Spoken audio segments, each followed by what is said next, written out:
Ladies and gentlemen, I'm Graham Bell and I'm in the Golf Performance Lab, and I've just realised I've waffled on for 10 minutes without my video camera switched on. What a complete and utter tube. Anyway, here's what's on this week. Do you struggle hitting your driver into the wind? Does it waft? And does it not go very far? Well, I've got the answers for you coming up later on. Also, Club Championship is just round the corner.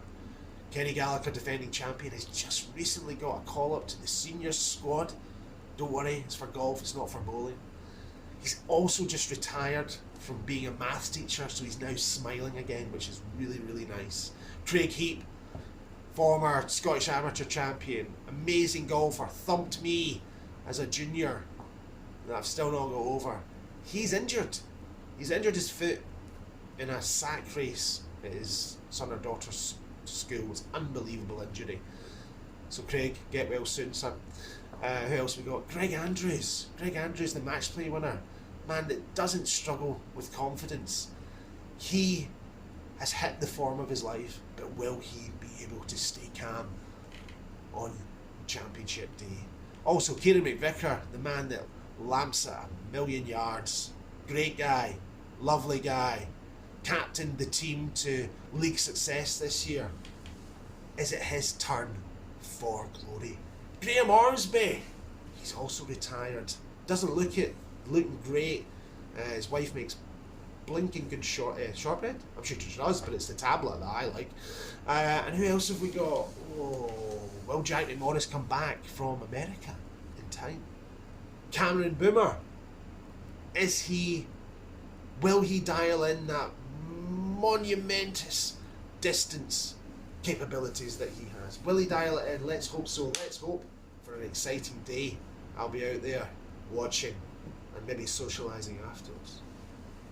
Speaking of socialising, football season starts. How boring have late Saturday afternoons been in people's worlds? I have been, I've missed football. Not just the team I like or the team that I'm not too fond of. Just watching the scores. I love watching the scores with my friends. You can do that too, because we've got Sky Sports in the clubhouse.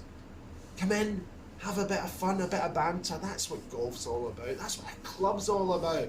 Go in, have a bit of banter. I don't mind coming in and being the brunt of all the jokes. Don't mind. But again, the football season's back, so you can play your golf, watch your football. What more as a club can we do for you? Well, what more can I do for you? Yes, I'll be in there watching the football. But here we go.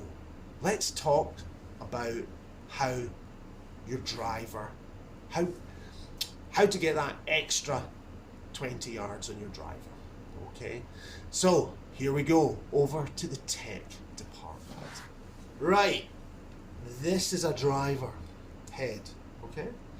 Now, most people spin the ball too high with a driver. I just did a chap in today, and it's difficult, right? It is difficult to spin it. Now, the biggest influence on spin isn't shaft necessarily, it's loft, right? Okay, but what trumps loft is this strike. So, chap today, hitting it down here, which is adding loads and loads of spin. You need to hit it here, guys. That is low spin territory. That is nirvana. That is the place you want to hit it, because it also tilts the golf ball a little bit more to the left. If you're hitting it into the wind and it's just stalling, you've probably got too much spin on it. Now, also an effect is the angle of attack, the direction the club head is moving it. It really would benefit you. If you've not got much speed, you really need to hit on the up. Okay? So you need to feel that club ascending as it goes through the ball. Right? How do you measure that? With your eye? No, absolutely not. It's impossible. You want to measure it on the system that we've got. So let's have a little look at the difference between a strike from low and a strike from high, and so all the numbers here are pretty identical, slightly more up with the second one, so that would tell me that I would have more chance of spinning it lower. But let's have a look at this here. So the one here, I've hit it 6 mils lower than the center of the face, okay? And this one here, I've hit 3 mils high of the face, so 9 mil difference.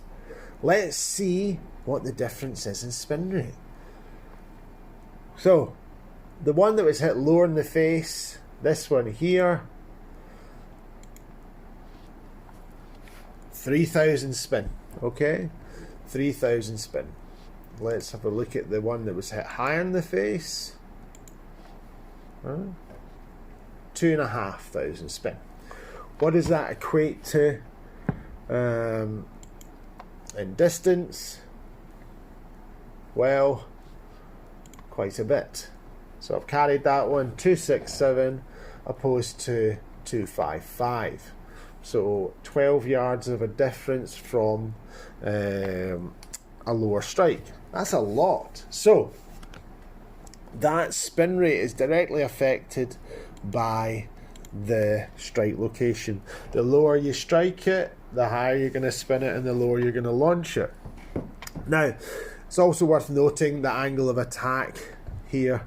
So I'm always hitting up on it. If I'm hitting down on it, I'm not gonna be able to hit it as far. Now, there is a limit to how much you want to hit up on it, or you'll just hit behind it and it won't be very efficient. But if you're Brooks Koepka and you swing at 120 miles an hour, you can afford to hit down on it a little bit. Most of you out there cannot. So get your strike better, get your angle of attack up, and you're going to be spinning it lower, launching it higher, and that ball is not going to slow down in the wind.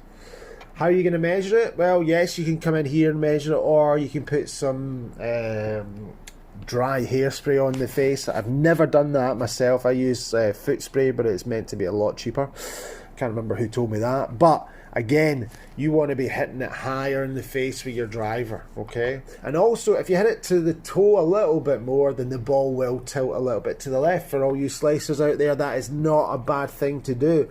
Start hitting it out the toe and you're not going to hit it as far to the right. Start hitting it high and you're going to spin it less and you're going to hit the ball further.